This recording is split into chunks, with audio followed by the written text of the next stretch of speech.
शाम की बात है। बहुत सुनसान रात थी। उस रात में एक अनहोनी होती है।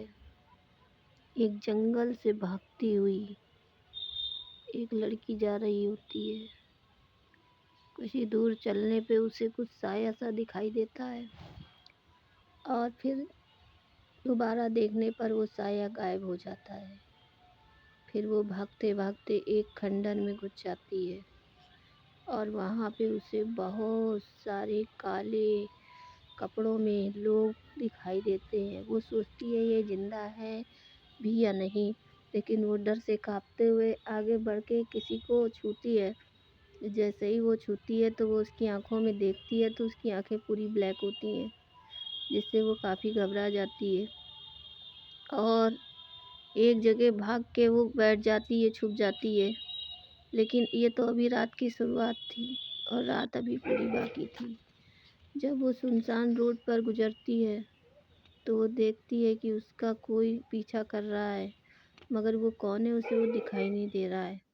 तो इससे बचने के लिए वह एक मंत्र पढ़ती है, जिससे उसको थोड़ी देर के लिए राहत होती है।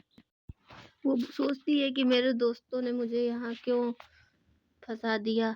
उसको उस जंगल का रहस्य नहीं पता होता है, क्योंकि वो जंगल में बहुत सारी आत्माओं का वास बहुत सालों से ही होता है, इसलिए वहाँ कोई आता जाता नहीं है। तो उस जंगल में वो सरवाइव करती है अपने को बचाने के लिए, क्योंकि रात का घने अंधेरे में जो अदृश्य शक्तियाँ होती हैं वो बहुत ज़्यादा ताकतवर हो जाती हैं। अब वो सुबह का इंतज़ार कर रही होती है तो एक जगह पहुँचते हुए उसे एक सुनसान घर दिखता है। उस घर में एक बूढ़ी औरत होती है जो शाम के वक्त बर्तन को मांज कर और धोकर अंदर जा रही होती है। तो वो उससे मदद मांगने के लिए उसके पास जाती है। तो उसे पता लगता है कि ये यहाँ पे जो शक्तियाँ हैं ये रात के समय ही लोगों को परेशान करती है। तो वो उसके पास बैठ जाती है। तो वो बूढ़ी जो औरत होती है काफ़ी कुछ जानकारी रखती है उस गाँव के बारे में और तंत्र तांत्रिक दृष्टि से हर कुछ देखकर बता सकती है कि कहाँ क्या होने वाला है। तो वो कहती है कि तुम मेरे पास अभी बैठो, अभी पूरी रात बाकी है और खतरा अभी टला नहीं है।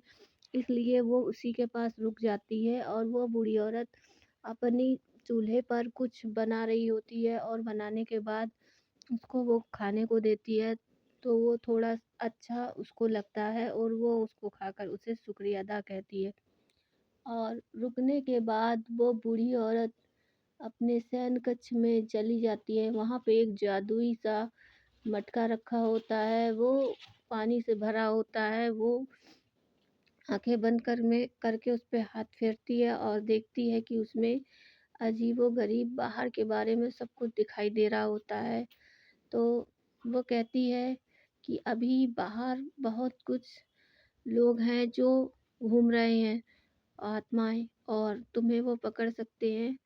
तो यहाँ बैठ जाओ मेरे पास आके पलथी मार के और अपनी आंखें बंद कर लो और दोनों मुट्ठी बंद कर लो और मेरे साथ जो भी मैं मंत्र बोलूँ उसको तुम्हें लगातार बोलना है। चाहे कितनी भी आवाज़ें क्यों ना आए, तुम्हें पीछे मुड़ के नहीं देखना है और ना ही आंखें खोलनी है। तो इस प्रकार वो बूढ़ी औरत उस लड़की को अपने बाजू में बैठा लेती है और मंत्र का लगातार उच्चारण करती रहती है और लड़की को बहुत सारी आवाज़ें सुनाई देती हैं कि और अपने बगल-अगल किसी के होने का एहसास भी होता है। लेकिन ये सब करते हुए उन्हें पूरी रात गुजारनी होती है। तो वो लड़की बैठी होती है उसी मुद्रा में, लेकिन अचानक से उस एकदम सब कुछ शांत हो जाता है। तो वो बूढ़ी औरत अपनी आंखें खोलती है और ये कहती है कि अब जो कि रात का चौथा पहर लग चुका है और सुबह के 4 बज रहे हैं। इस समय सब कुछ शांत हो जाता है, तो तुम अब अपनी आंखें खोल सकती हो और मैं तुम्हें आगे का रास्ता चल के दिखा देती हूँ जहाँ से तुम बाहर निकल जाओगी।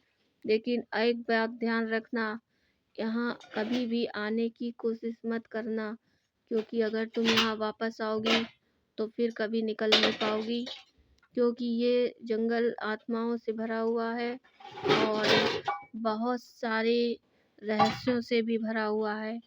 तो इस प्रकार वो लड़की उस जंगल से बाहर निकल जाती है और ये कहती है कि आज के बाद मैं यहाँ कभी भी दोबारा इस जंगल में नहीं आऊँगी। मैं ऐसा आपको कह के आश्वासन दे रही हूँ। तो इस प्रकार से उस लड़की की जान उस तांत्रिक जो उस घर में रहती थी उसने उसकी जान बचा ली, नहीं तो वो आत्माएं उसको किसी तरह से भी जीवित उस जंगल से निकलने नहीं देती। उम्मीद है ये आपको पसंद आया होगा। लाइक कमेंट कीजिएगा और वीडियो को शेयर कीजिएगा। मिलते हैं आगे नेक्स्ट वीडियो में।